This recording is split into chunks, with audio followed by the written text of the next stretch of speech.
In the Romans the 12th chapter, verse 1 through 6, you all follow me real good. Therefore I urge you. Sound like this is in a hurry, isn't it? It don't sound like we got a long time to do this. I urge you mean get up and come get busy. I urge you, brothers, in the view of God's mercy. We still got a little mercy now, because God haven't came and took us home. To offer your body as a living sacrifice, holy and pleasing to God. This is your spiritual act of worship. Do not conform any longer to the pattern of the world. See, he's telling us right there, don't no longer. Now, I'm not telling you don't pay DTE, because that's the world. I'm not saying that. See, we got to learn how to separate what God talking about, spiritual and whatnot. God is not telling you the world have to pay DTE, don't pay DTE. Then he ain't talking about no DTE. He's talking about things that is destroying us that is not of him. Do not conform any longer to the pattern of this world, but be ye transformed by the renewing of your mind. He ain't telling you my mind, he talking about your mind. I got to change my mindset, Brother George. Can't ride on George's mindset. Then you will be able to test and prove what God's will is. His good, pleasing, and perfect will. We cannot get the things that God has for us if we don't change our mindset. He made it perfect clear.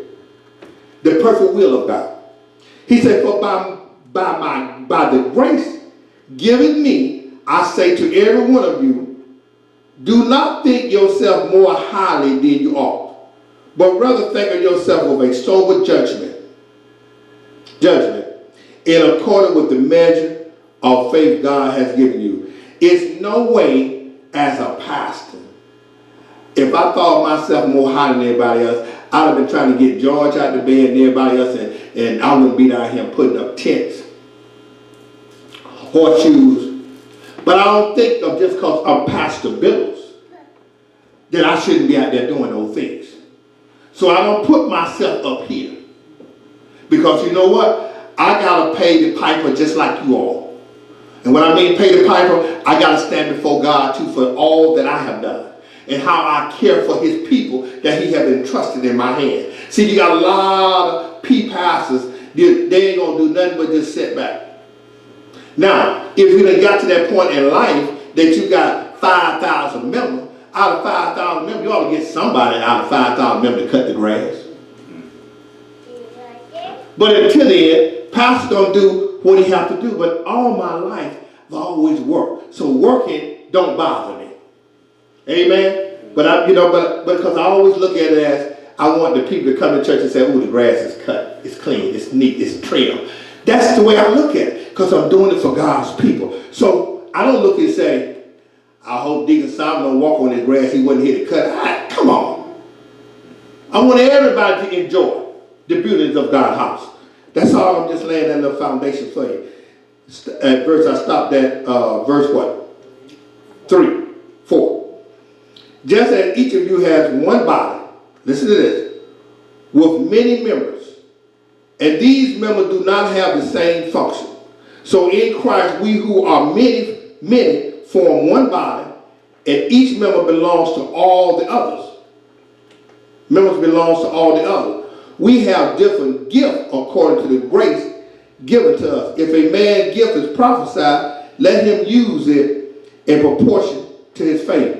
Now, when he say one body, that's one body, that's my body. But when we look at it, if we look at it from the church, there's 1, 2, 3, 4, 5, 6, 7, 8, 9, 10, 11, 12, 13, 14, 15, 16. We're talking about 16 bodies here today. Now, he's saying 16 bodies. And all 16 of these bodies got the same parts. George got your own face, I got my own face. Sister Elizabeth got her own face, got her own eye, I got mine.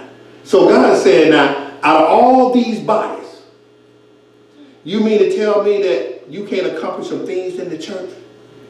Because all these bodies, they don't have the same gift, but they all function the same way.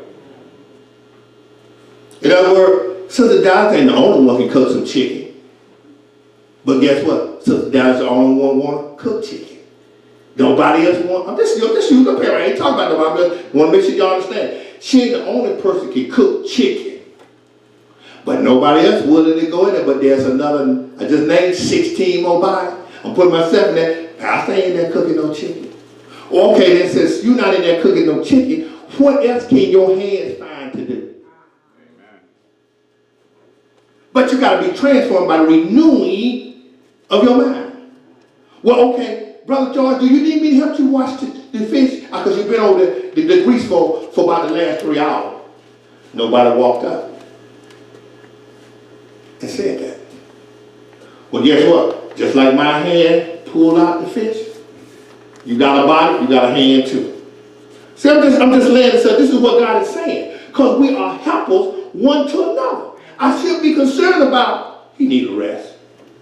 But if our mind have never been transformed like that, because we so used to saying, if he cooking, you know what the world say. If you're there cooking, don't bother it. What they say, if it ain't broke, don't fix it. So don't go help George, because he ain't complaining. Do we have to complain? Why can't we show the love that we have towards one another?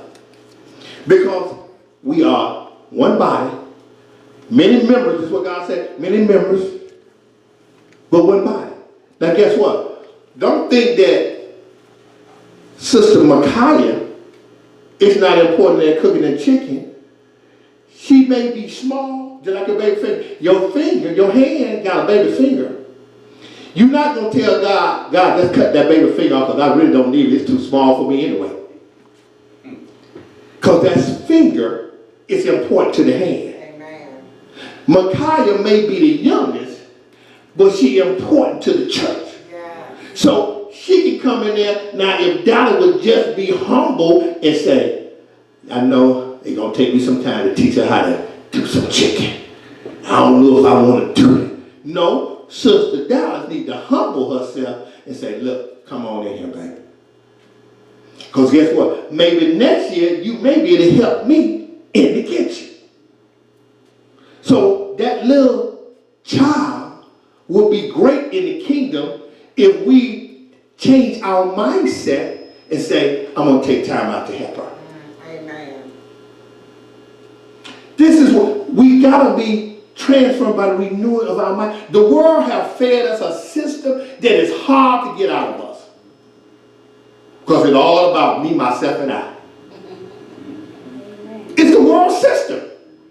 This is what God said. It's the world. This is all you know. But when Jesus said, I came on the scene, and look what he said. Jesus said, I came that you may have life. And that more abundant. I came because I want you to change your mindset and realize that I come to die for the world because nobody else could die for you. I changed my mindset. Father, I'll go down and die for them because there's nobody else qualified to pay for the sins of the world. Jesus said, I will do that for them.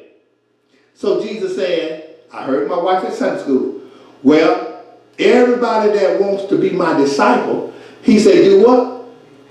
Deny yourself. That means, going back to Sister Dallas, deny Sister Dallas because she said, the girl going to slow me up. It's going to take her an hour to show her because she just seemed like she just can't follow instruction. I told her, get the battle, and she in there playing in the battle. And I don't know if I got the nerve to deal with her with that play. God said, humble yourself and teach her because she is our future. What's going to happen when you get old? That'll be the very one God will say, I'm going to send her to help you in your old age. She won't forget what you imparted into her. See, what goes around, truly comes around. I say it all the time, you sow a headache, you're going to reap a headache. If you sow a headache, you got one coming.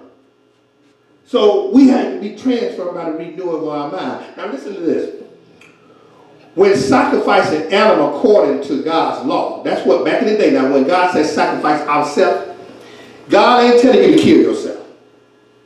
Amen, prophet? He's not telling you to kill, but sacrifice yourself. In other words, Sister Donna, that will be sacrificing yourself. Is to say, I ain't going to have no attitude at her because she in there playing in that battle. You got to sacrifice yourself. And you got to say, I ain't planning on having this chicken done in about an hour, but with her, it's going to be an hour and a half, 2 hours. Well, sacrifice yourself. Present yourself a living sacrifice to God. Say, Lord, if that's what you want me to do for this child, Lord, help me. Teach me how to humble myself, because I'm presenting myself a living sacrifice unto you, holy, and for you to use me for your glory. That's what God, that's the only way I can make it. Let me tell you, your pastor, me and your co-pastor, our schedule be loaded every day. And I'm going to give you something that happened. But back in the day, that's when he did. He said, they sacrifice animals according to God's law. A priest would kill an animal, cut it into pieces, and place it on the altar. Sacrifice was important. But even in the Old Testament, God made it clear. In the Old Testament, that's what the priest did. Look what God said. Even though we sacrificed animals and brought them to God, you know what God said? God said, I would rather have your what? Obedient than your sacrifice. So God said, I'm going to kill it. I'm using a parable. I got to kill this lamb because I'm supposed to take lamb of God, an animal, a lamb for my sacrifice, for the sins of the world. But she said, Lord, he'll look over there. I'm going to get her and help her, teach her how to cook and be able to feed her family. Obedient.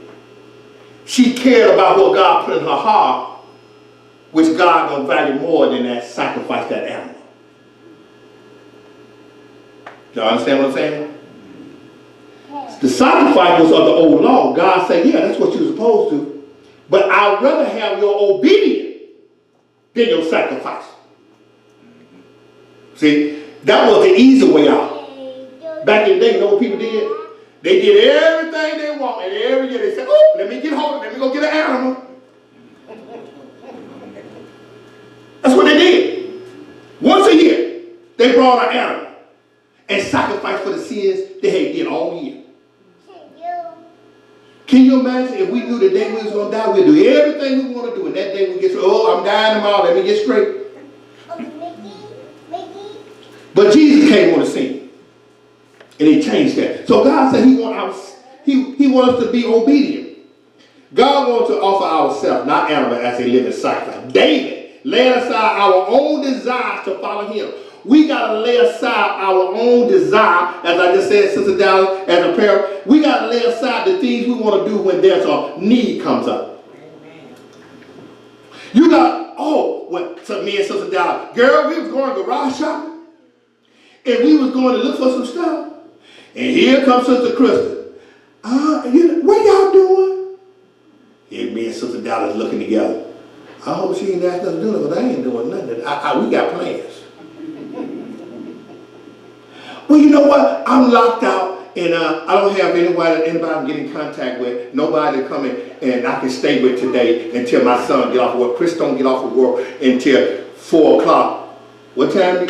You just called up. It's 10 o'clock in the morning. You mean to tell me we got to be bothered with you for 6 hours? Well, me and Jonathan need to say, Lord, we're going to put off our plans. We're going to put off all our garage shopping. We're going to put all of our plans aside because you said we are our brothers and sisters keeper.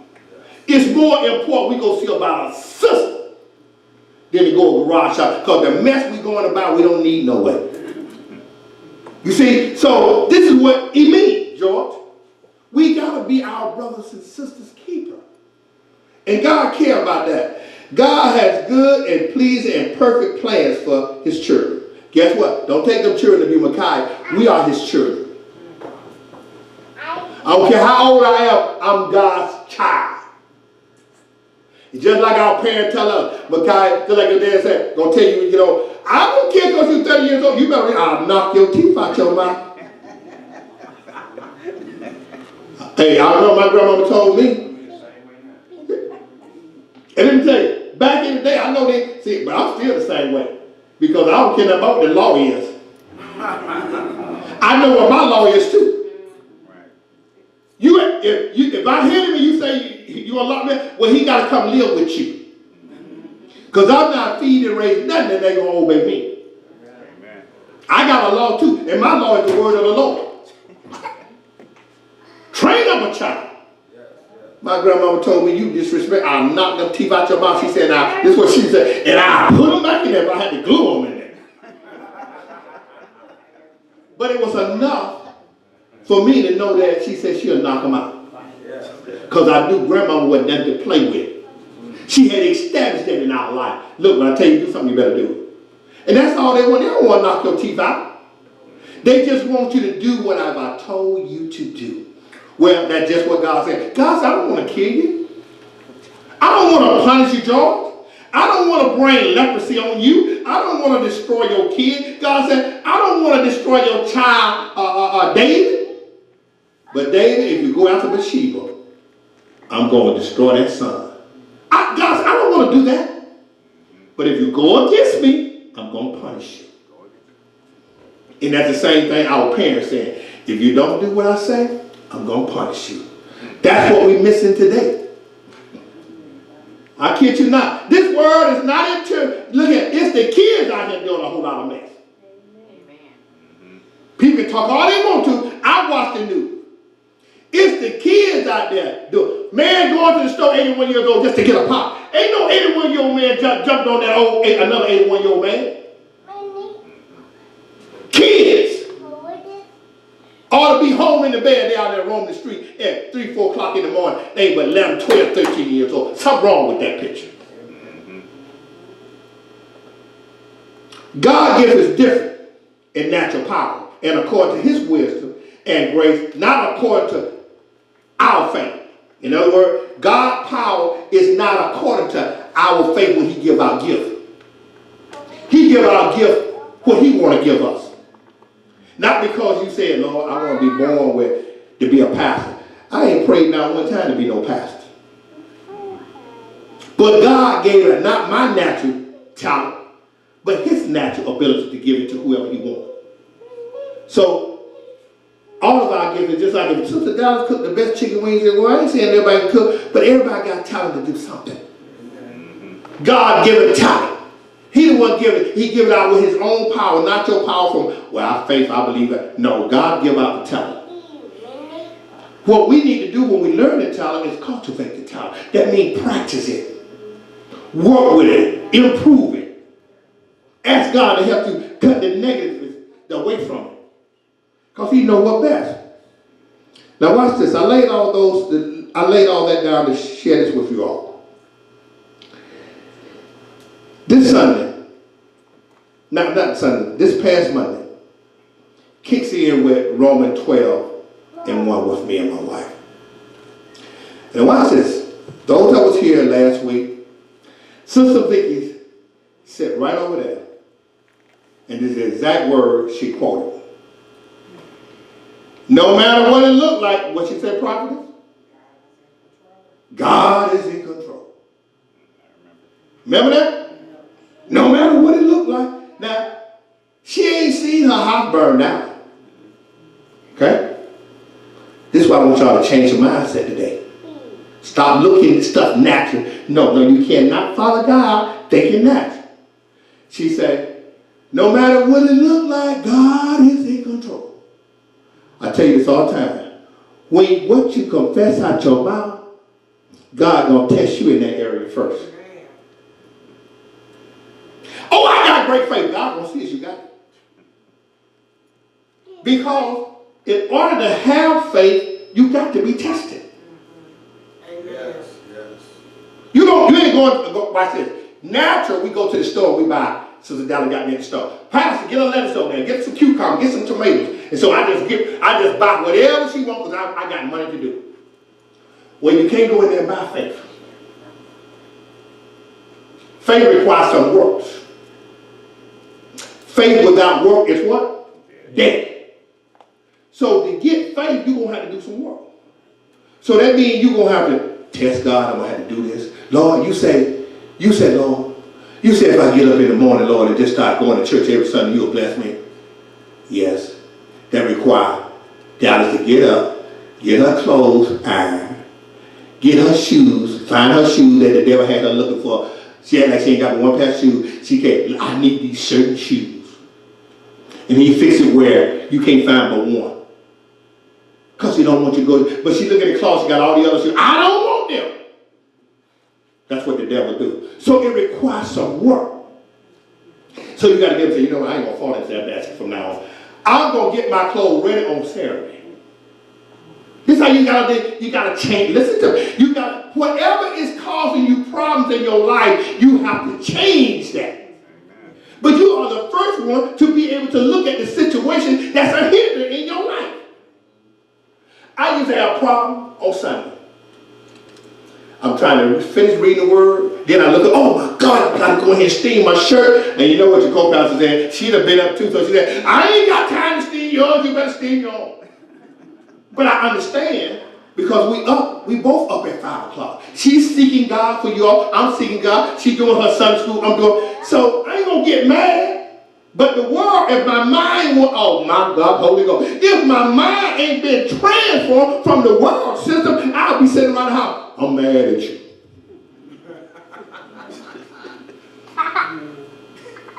Are y'all following? Why? Because the world said, get mad. That's what we used to. We don't get our way, get an attitude. But since I've been changed and transformed by the renewal of my mind from Christ, I said, oh, you're right, baby. You ain't got time to do mine and yours too. I didn't get mine. I started getting my stuff ready on Saturday. She knows that's what I started doing. Start getting my stuff ready on Saturday. Because I had to realize I had to change my mindset from the thing that was killing me, but we don't want to leave that. We say, oh, that's just too much work. Well, faith going to create some work. I trust you, God, that I'm going to start being on time. I'm not going to be late. And God said, what do you got to do, Pastor Bill? What are you doing that's hurting you? I'm running late and I find myself doing the same thing over. He said, so you see it's a problem, right? Yes, Lord. What do you need to do? If you can't get it right on Sunday morning, then maybe you need to start on Saturday. And I found out Saturday worked better for me. So when I get up now, George, on Sunday, I ain't late with my clothes because my clothes is ready. All I got to do now is sit up and do the word down and say, hey, honey. I say, hey, baby. Yeah. You know what time it is? She said, yeah. What are you doing in here steaming my clothes? I said, thank you, Lord. Because mine is done. But I had to change my mindset because I want the things of God more than I want the things of the world. So what I want from God, I want to be on time, Sister Elizabeth. I want to be on church on time. I don't want to be coming indoors late. I don't want, what would it look like the church sitting there, here come pastor coming through the door? Think about it. What would it look like? The church is waiting on pastor. And guess what? The world now. Don't y'all look at the situation. Just don't worry about it. I'm here. That's the stuff we like to pass. Because you know what? I don't want to admit I got an issue. See, you don't straighten out issues until you recognize you have issues. You got to recognize the very thing that's killing you. But we go, well, ain't nothing wrong with me. Something got to be wrong with your pastor. You're late every Sunday. And guess what? Y'all say, I'm not the pastor, but I come all the way from the east side and you can't come from 7 miles. See, I'm just being real. Ain't nothing you can tell me, Pastor. I love you, Pastor. You've been a great pastor. But Pastor, something wrong with that picture. And if Dallas loved me enough, she'd say, Pastor, can I see you in church all the way?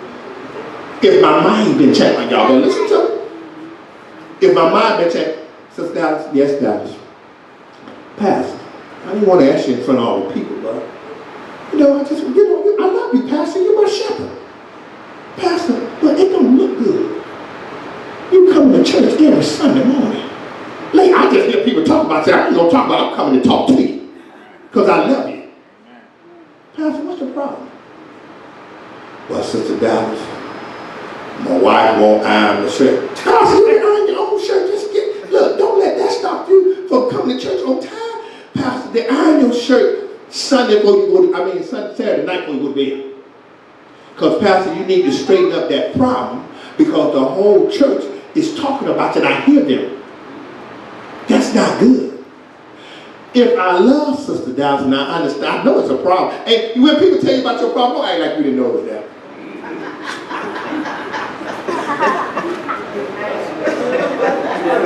Come on, let's see. Today we going to school today. We finna deal with it because UBC gonna be better. Ain't no sense in acting like, Sister Sonia, I didn't know that I was late every Sunday. This is what the world do. What you say that was wrong? Because I come to the door. What's wrong with that? I still get here in time to preach to you. Pastor, I didn't. See, this is what I mean about putting stuff on a plate that don't go there. Amen. See, this is what I mean. Pastor, I'm not talking about you don't preach the word. You always bring a good word. Pastor, I'm talking about you being late every day. We ain't talking about no word, so why are you putting that on a plate? We're not eating that, but that don't go with this. We're only talking about you being late. Now you want to throw all this message, but I preach a good word and God is with me and I'm anointed. Pastor, I ain't care about that. I want to know why you're late. That's what I mean about you go get some stuff and want to put it on the plate that we ain't even eating today. People want to throw everything to get you off course. Make Dallas think she's crazy for checking me about being late. What I do preach, that's why Dallas got to have a transfer around doing her mind to say, you're not going to get me off course, Pastor. I'm going to still stay right where I am. Pastor, why are you late? We're not talking about no word. We talk when you get through talking, Pastor, okay, go ahead and talk. Okay, Pastor, you heard me? Pastor, I heard everything you said. Now, Pastor, did you hear me? I want to know why you're late every Sunday. That's all I want you to answer. I don't want to know nothing else. And if you tell me, I can help you. Maybe I might take your shirts to the cleaner and get them pressed. Oh, come on now. Y'all listen. My wife would take her pastor's clothes to the cleaner every week. My wife did that for her pastor. Because he was a big man. He was about, what was pastor? About 3-something. So we knew that was work on his wife, trying to get downstairs. So we lightened the load on her. And guess what? You are happy. Oh my God, I can hold it. I hate the Holy Ghost. My wife knew that you were going to have people saying, what you trying to do? Be the pastor's favorite? What you trying to do? You trying to get close to the first lady? But the same one talking that mess ain't doing nothing. So y'all hear me good. My wife did not care what they said. Because my wife was looking at my pastor ain't getting his shirts to the cleaner. I see some stains on some of his shirt. My wife come in and told me. She said, honey, I need to do. I said, honey, let me tell you something. Do what you got to do. And then asked her for the money she paid for her own money. He was willing to give her money. She said, Pastor, I'm going to do this myself. She said, I said, well, honey, what mean? She said, I was looking at some of the shirts he wore. They had stains on them. So she wasn't criticizing his wife. We knew mother was in a wheelchair. Oh, Jesus. Whew. But the same one in church that was killing me and my wife in church because the pastor had turned his heart towards us, but they didn't understand all this was God's plan that I would get to where I am today for you all to be your pastor. But they thinking that my wife trying to get next to the pastor, all this was God's plan. And so they get mad. Now listen, watch this. They get mad at my wife for taking her own money. Not your money. Her money. You see, and these are the same people that Sister Gwen did not do anything in the church, but found fault with everything somebody else did. But you know, because my wife, mine had been changed, that I'm not doing this for points. I'm not doing this for nobody to mention my name. I just want to make sure when my pastor come to church, he looking good and he clean. That's all that matters to me. I don't care who's talking. They can't. Well, what? It don't make a difference. You know what? It's my money. If I want to take my money, go outside and set it afire. You know, they may lock me up because that's federal money. They may lock me up to catch me burning it. But if I want to burn it, it's mine. If I want to take my money and throw it in the garbage can, it's mine. If I take it and I want to buy mother some new cabinets in her kitchen, that's my money. So today, with just that information, get out of your old mindset what people are going to think, because in your heart, God will put something in your heart to do for people. Don't let that be a hinder in your life. Elizabeth, don't let that be a hinder in your life. Don't let, well, I'm worried about what my son will say. That same rascal ain't going to be faithful to you than what God will be faithful to. See, your pay is not coming from our children. They're coming from God. That's who's going to pay you. He's going to pay you. Now watch this. Put up Amos for me. Everybody go to Amos, the 5th chapter. I want you to be there when I get there. The 21st verse through 24. Because I just laid the foundation. God is going to see when I tell you about all this old noise that people be singing in church. God ain't caring about all that crazy man. Amos, the 5th chapter, verse 21 through 24. While you get that, let me bring up what I went through this week. Now this week, remember I shared with you all, now she gonna come and give you the testimony, but I'm giving it to you because it's in my message, what God had gave me. Can't nobody give you somebody else's testimony. Mine has just got to do with being a shepherd with Sister Vicky.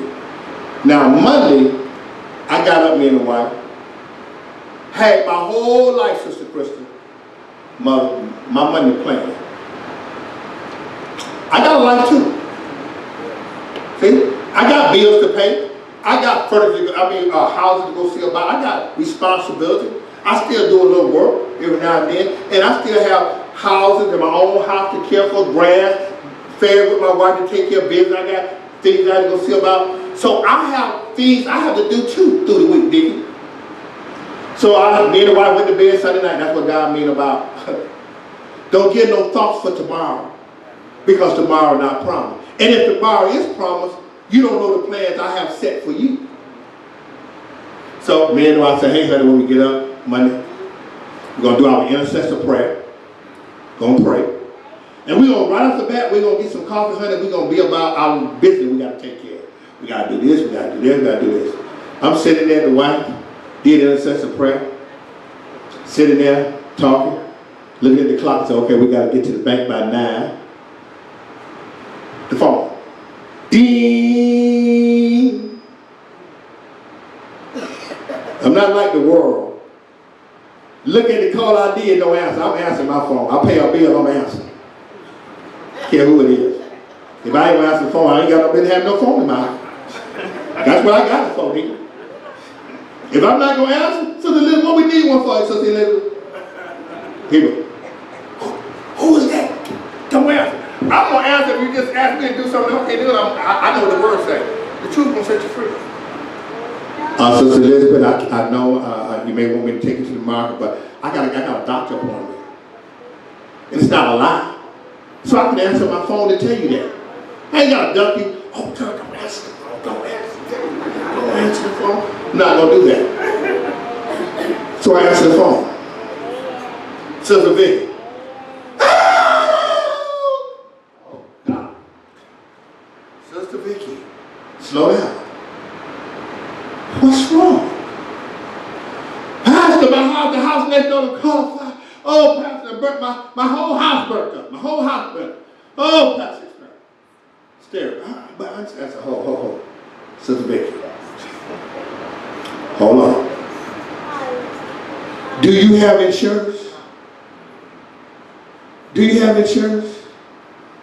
She said, yes. I have insurance. Come on in. She said, yes, I have insurance.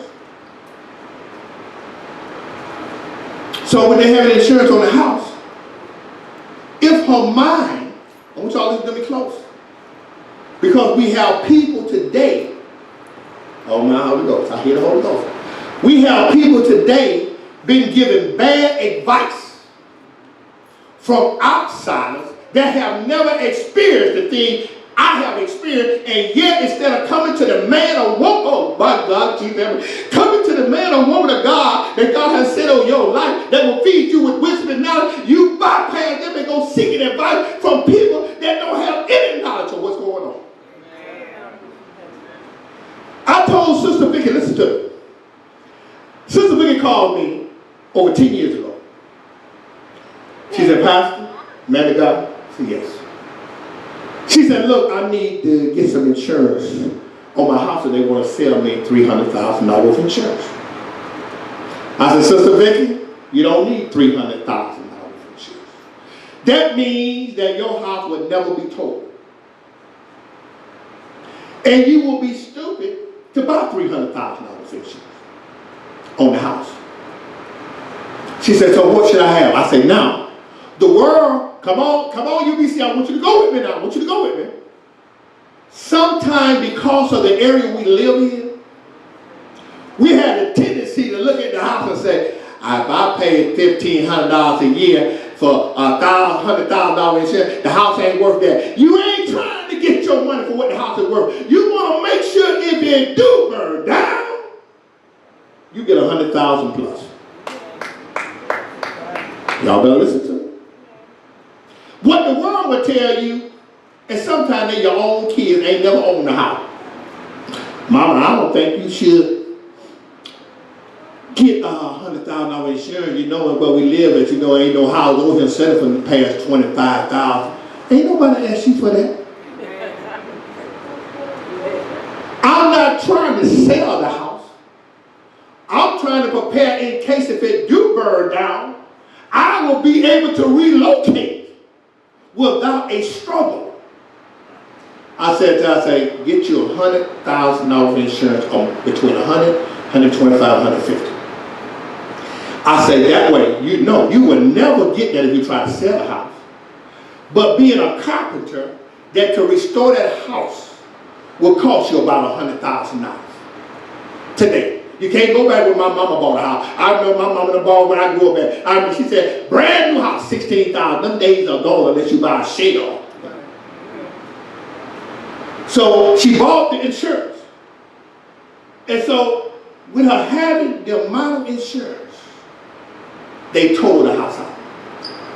But guess what? She was able, listen to me. She was able, had already booked a trip, her and her sister, that's why they're not here today. They was booked a trip going to California, Texas, to a wedding. She was ready to throw everything in and not go. And the prophet said, shut up. Y'all know y'all prophetess. Shut all that crying up. What are you crying for? God already done breathed on you. God already has shielded and protect you because you listened to the man of God over 10 years ago. What are you boo-hooing for? Oh, sentimental reason? We get caught. Train your mindset. So what you grew up in the house? So what your grandmama used to live in? So what that you was raised here? So what if you had some pictures in there of grandmama that are burned up? Whoopie-doo, you wasn't going to take it with you anyway if you had to die. But all old things are passed away. All things are now new. God gonna give you better for you. It's gonna give you more, double for your trouble. So look, so even though you're looking, because I've seen it I've seen it in the spirit. God have moved you from, now, if you haven't moved yet, I'm just showing you, I'm just painting the picture because I'm telling you what's happening. God done took you from an area where you come home at night, you gotta be, before you get out of the car, you gotta be looking around everywhere because there's a abandoned house, a field, there's abandoned house across here, abandoned house. Now God's saying, I can get you from over here. Oh, y'all listening? Come on now, come on, listen to me. Sometimes God gotta burn us out to get us to the next place. But if you get set in your old ways, can't change your mind can't be transformed. Look, why you sitting up there crying, Yvonne? Well, you know, when we was a little boy, we used to love boy and girl, we used to play on, you know, I can't get past that. You mean to tell me you want to stay stuck in Egypt? In bondage? Do you want to stay here where the Pharaoh oppress you? You want to continue to stay there? And God said, I want to get you into a land flowing with milk and honey. So God said, I took the house next door. I made sure you was at work. Look at God. Made sure she was at work. Look at God. I'm going to burn the house down because it's time for you to go. Because you sit right over there in the announcement and said, no matter what it looked like, God is what? In control. When you use words out your mouth, you don't never know when God going to allow you to test that word.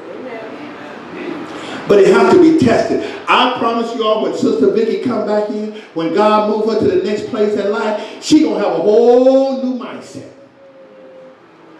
Because it takes tragedy sometimes to change our way of thinking. Because we just will not get out of that old. She said, Pastor, I remember you telling me years ago to get at least $100,000 on insurance. I said, take that to restore. Even a house that your mama didn't pay for $16,000 for, you can't bill them today for $16,000. Let me give y'all a good example. So when y'all hear this, don't get all bent out of shape. And I'm talking about myself as a carpenter, and I know what it's going for. People can't believe that people put $25,000 in the kitchen. Oh my God. Because you know what? Watch this. You know why? It's hard for y'all to believe. Because old man said, girl, I didn't pay but $18 for my house. Amen. Oh, y'all better listen. I'm trying to help you. Amen. So you mean to tell me you ain't going to redo your kitchen because you ain't paid for $25,000 for your house and God will bless you with $100,000? And you want, and you got a beautiful home, and where you live at, and just because you got a deal back here in 1969, when gas was 18 cents a gallon, because I can go back there. And guess what? I'm not going to drive my car no more because gas is $3. I want y'all to hear me. So, going in their houses, doing kitchen for $25,000 was nothing for me to go in and do kitchen for $25,000. But if my grandmama was alive today, she'll say, boy, I got 40 acres of land and I ain't paid $25,000 for it. And I'm not going to put $25,000 in that kitchen because she can't see that. But y'all take y'all co-pastor, my wife, she don't value nothing. It's all about if God have blessed me with the best. And I claim to God, you got the best for me. So your mind got to think that way or you would never leave bondage. If you think that your life ain't going to get no better, it's not going to get any better. If you don't think that you can have better, you're not going to even want better. You got to change your mindset. But some of we can't get, well, girl, I just want to always think about how it used to be. I want to just go through that, but I don't want to think about it because I'm past that. That's right. I don't want to go back there. I enjoyed my high school days. I enjoyed going down, having the quarter drop-in parties at school. I enjoyed going there, seeing the young ladies. I enjoy being with my friend. But today, with all this mess going on with the youth, I don't want to go back to being 18. Amen. That's what I'm saying. I don't buy it. That's bypass. I want to move with what you have for me in my 60s. That's what I want now, because that's where I am. Ain't no sense of me dwelling about 18 years old. Ain't no sense of me talking about when I was wearing suits and I was 30 in the waist. I ain't going back to 30. And I ain't finna sit on that. I ain't finna stay on that. Took me years for they go in there. A guy that used to work with me, Frank. But, you know, mother, you remember Frank? He used to be a member of the church, a deacon. Frank. When God sent that man into my life, he was an alcoholic. And you know what? Going back to what I just said, Sister Dallas. Patient. When God sent that man, I had to pray to God and need another man on my working for me. And I said, Lord, see, you're going to be tested. Send me another man to help me with doing construction work. God never send you what you want. He sent you all that you just don't want to deal with. But when you find out, it's the best for you. Amen. God sent Frankie to my life. When Frank came, I was putting a new roof on our old church. When me and the wife used to go to church, in my spiritual father church. He came to me, I'll never forget. So Devon, when he came in, and came with him on the job, and he was driving his wife, Barracuda. He couldn't find, he wasn't married at the time. He told me it was. He was driving it's a Barracuda Coupe. So, hey, Mr. Mills, how you doing? He said, fine. I can smell him from out across the street. I kid you not. Now I know that I'm dealing with a job that's serious. Can't afford this man falling on the roof. Can't afford this man shooting himself with air guns, nails in his leg. Brought him back. I was getting ready to say, I can't use it. I heard God just explain. I'll never forget the exact word the Holy Ghost said. Have patience with him. I had patience with you. I did not want to hear that. Heard this, I said, what? I said, Lord, this is what you sent me? I'm not lying to you. Let me tell you, Frank was the best man. I made Frank my #1 man on the job. Ran the crew. Was the best man I could ever have. But it took me for 2 or 3 years to mold him and shape him to what he was. I would have traded Frank for one came in that was not even drinking. Because the one that man came in that wasn't drinking might have been a thief. See what I'm saying? So you don't never know what God sent you, but God said, I know what's best for you. God is going to try me and say, do you really want some help? You ask for, do you want help, Pastor Bill? Yeah. Well, okay, take the one I'm sending you. He needs help. Oh my God. He needs help too. Help him and then I'm going to help you. Just that plain. Help him and I'm going to help you. It came with some conditions. Faith gonna come. You ain't gonna get faith without some work. So I invested in Frank. And let me tell you, to the time I built, I told him as I was getting ready, I knew God was moving me from pastor to church. I said, Frank, what I'm putting in you, you'll be able to take care of yourself even when I leave the business. Don't you know Frank is running a company right now? Oh, Jesus. I tell you the truth. He's running a company right now. Worked for me over 20 years.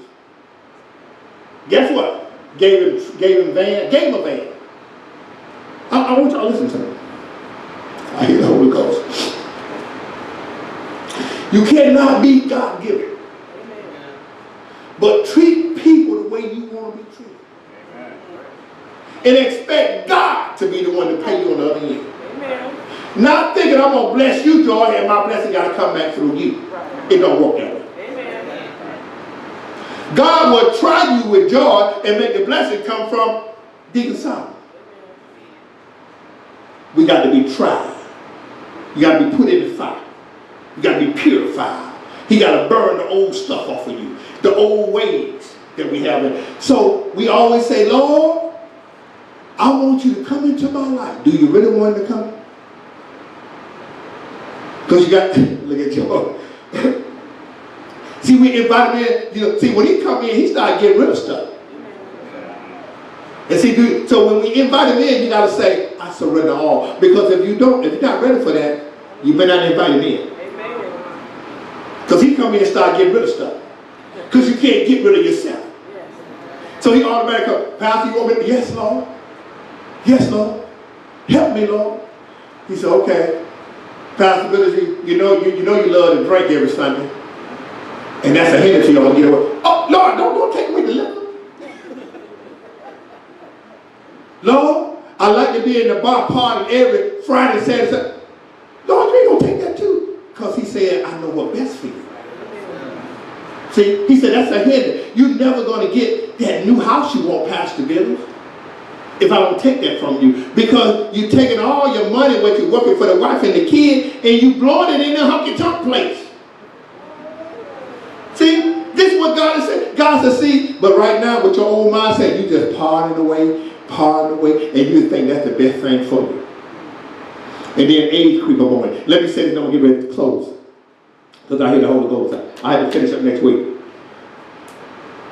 I saw some guys, Sister Dallas, a while ago.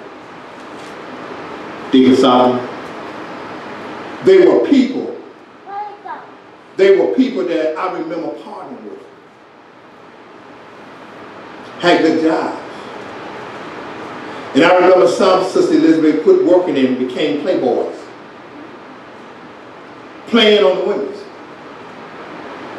We take care of them. Now today I see those same playboys. They are on the corner.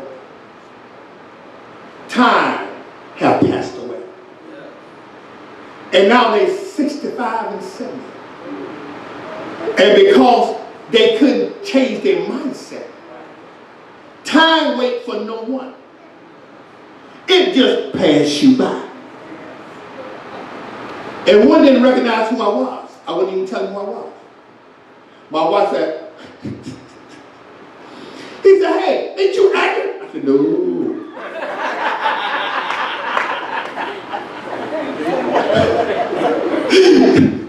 Now, don't take me wrong, I ain't denying the power thereof and saying that I was, but I knew what was up. I'm just going to bless you, but you don't need to know my name. I just want to leave it just like that. Because, see, this is my area where my mother-in-law lived and over there where I grew up at. So I know I'm going to be over there. So next thing he see me, hey, man, let me get another 10. Let me get another. I didn't want that. I just wanted when I come and see you, I'm going to be a blessing to you. But you don't need to know. All you care about is the money. You don't need no money. My name ain't going to give you the money. It's me going to give you the money. Not my name. So I think I'm just going to keep the name and see. My wife said, why you do that? He said, man, I remember, man, over here on St. Bridget, man, they had a guy named Agger, man, that was basketball. He should have been playing in the pro. Man, you look just like that guy. I lied to you. My wife was with me. Man, he said, I'm telling you, man, I would have bet my life that was you. I said, no, brother. I said, well, yeah, man, let me give you a little money, man. Reach in my pocket, gave me a little money. I said, but man, get yourself together. That's what I told her. I couldn't come. I couldn't come with him at church like that because he's in the world. See, oh my God, we got to know how to deal with people. He was not ready to hear about no Jesus. So love and kindness where I can work with it. Ain't no sense me telling you about him, pastor. I don't need to tell him that. He ain't ready for that. He ready for $5. That's what he ready for. And I know that because the Holy Ghost talking to me. So I said, look, man. I said, now look, don't go there and get no liquor now and get the crack. Don't look at that. I can tell that. Look at the toe. I ain't crazy. The Holy Ghost speaking. So I'm just saying, I know you're going to do what you want to do, but look, man. Get yourself together, man, I said, your age, I'm looking at you, got to be somewhere around my age, because I know who he is. He's not sure about me. I know who he is. Get your life together. I said, now I don't want to come back in the neighborhood and see you still up here big, man. Come on, it ain't too late for you. Get yourself together. Man, I won't remember that, man. I won't remember that, man. But I'm remember that, but I'm never going to forget, man. I'll tell somebody I saw somebody just like our boy, man.